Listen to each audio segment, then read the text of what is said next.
Yo, what is going on, guys? Welcome to another video. In today's video, we are going to discuss our moment of truth in stocks because, ladies and gentlemen, I am here to tell you right now that next week is going to be our moment of truth. This is our time. This is going to determine the direction for the rest of the year, in my personal opinion. And so let's just go ahead and get into everything. First off, I got a couple of stats that I want to read off to you guys. First off, recently it just came out that U.S. household debt reached a historic high of $16 trillion. And impending recession means less jobs and less ability to repay debts. We know this, right? So the fact that a lot of Americans are taking on debt, I've already showed you guys the stat where we showed that Americans are taking a lot more credit card debt and different debts so they can continue the stimulus lifestyle that they were so accustomed to in 2020 and 2021. What do you think is going to happen to the average American and the economy when a recession finally comes for the people who have all of this insane debt? It is going to be a bloodbath financially, and so you are definitely going to want to prepare for that. In other news, U.S. average retail gasoline prices set a fresh all-time high of $4.08. That is a national average. Yes, I know it sounds absolutely insane, but yes, that's true. Retail diesel hit a record high of $5.06 per gallon. So as you can see, inflation, regardless of what anybody says, is still going up and looking bad, and gas prices are absolutely destroying Americans, and that's not good. But here is the key thing that we need to focus on, and this is why I say the next week is going to be our moment of truth, because next week we get CPI data, and that CPI is going to be especially very, very special because we're at a point right now where we just had a good jobs report, right? So what the market wants to figure out and wants to understand and wants certainty on is how aggressive is the Fed going to be? Well, how do we get an indicator on how aggressive the Fed is going to be? Well, the jobs report wasn't good, because if the jobs report was good, which it was, which shows that the economy is strong, that means the market is like, oh crap, the Fed is going to have the green light to be super hawkish and hike rates and do whatever they can to slow down the economy so we can bring down inflation. Now, here's the other key thing. CPI comes out this upcoming Friday next week. So that's a weird day for it to come out, but it comes out on Friday. And again, what we need to see is inflation come down. And what will be scary is if inflation actually goes up. If inflation goes up, bad. If inflation is peak but still up, bad. If inflation starts to go down, that is good. And I also want to make sure I make it very clear to you guys. Last week, the Cleveland Fed president, Loretta Mester, did say on Friday that she does not see enough evidence that inflation is peaked. And she is on board with multiple half-point rate hikes. Remember, I have made a common opinion on this channel that I believe that the Fed is trying to talk us into a recession. They're trying to jawbone their way into well, I guess not a recession, but better monetary tightening, right? They're trying to get the market to do it for them, and the market ain't having it, at least in my opinion. I feel like the market has much further to go. But I think it definitely says a lot that the Cleveland Fed president still thinks that she has not seen enough evidence that inflation is peak, which is funny because you had several different economists and people on Wall Street who came out and said that they believe inflation is peak.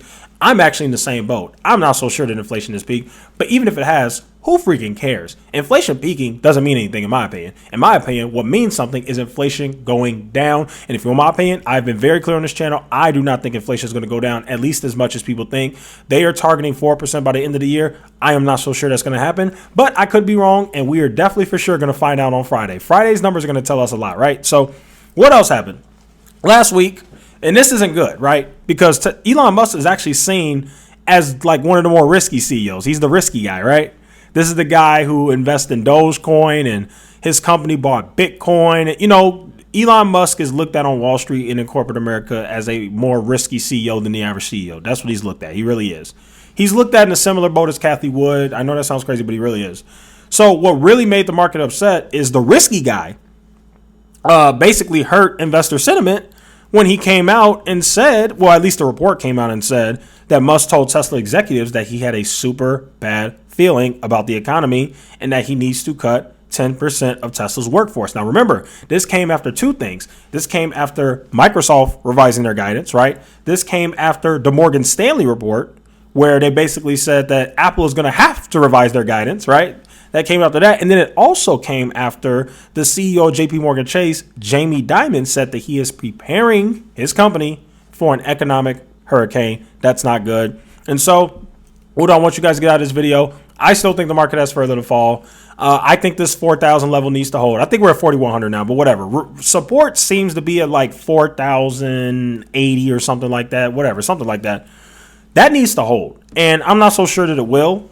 And so because of that reason, my belief is that we will go back and test those 3,800 lows. And I am convinced that we will even break those 3,800 levels on the S&P 500. I actually think the S&P 500 could easily go to 3,500 and maybe even lower. And that's just my opinion. You don't got to agree. If you want to continue to buy the downtrend, buy the dip every day, you stick to your plan. You do your thing. But on this channel, we are always going to tell the truth. We are going to keep it real. And based on the data and everything that I'm saying, I would not be surprised to see the S&P 500 tank further. By the way, we're clearly in a bear market. And I've told you guys numerous times that this isn't even close to the average fall that bear markets normally experience. We still have a lot further to go. And history shows the history of bear markets. If you go back and look at history, it actually shows that we have a lot further to fall. And so that's what I'm thinking about. I don't want to throw numbers out there, but I'm just really thinking in my head, this is just an estimate. This is just a guess. Please don't hold me to this, but just my guess.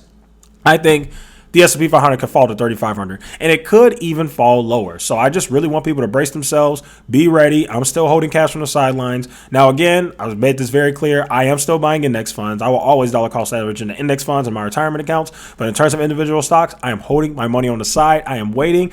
And we get ready, y'all, because Friday is going to be our moment of truth. Yes, you can absolutely 100% expect a very volatile week ahead. I don't know what's going to happen, but there are definitely going to be some crazy swings. There are probably going to be red days. There are probably going to be green days. But Friday is that moment of truth that you need to pay attention to. And if you want my honest opinion, I sure as hell would not be buying any stocks until we see what that Friday CPI report comes out. Because for all we know, what if inflation went up? You talk about pain and hurt. You talk about mud she rode. If inflation is actually higher, your portfolio gonna get smoked. So I think the cautious and wise thing to do would just be to take the week off. Seriously, take the freaking week off. Don't worry so much about buying stocks and paying attention to where everybody. Don't worry so much about it. Just wait for the Friday CPI report to come out, see what it says, then digest it, assess it, and make your decision from there. But for me, I ain't buying nothing until I see that CPI report. I need to see that CPI report before I even get close to even thinking about putting my money in the stock market, which at this point is nothing but a fire pit. So there you guys have it. That'll go ahead and conclude today's video. Thank you guys so much for watching. Feel free to like, share, subscribe, and I will see you guys in the next one.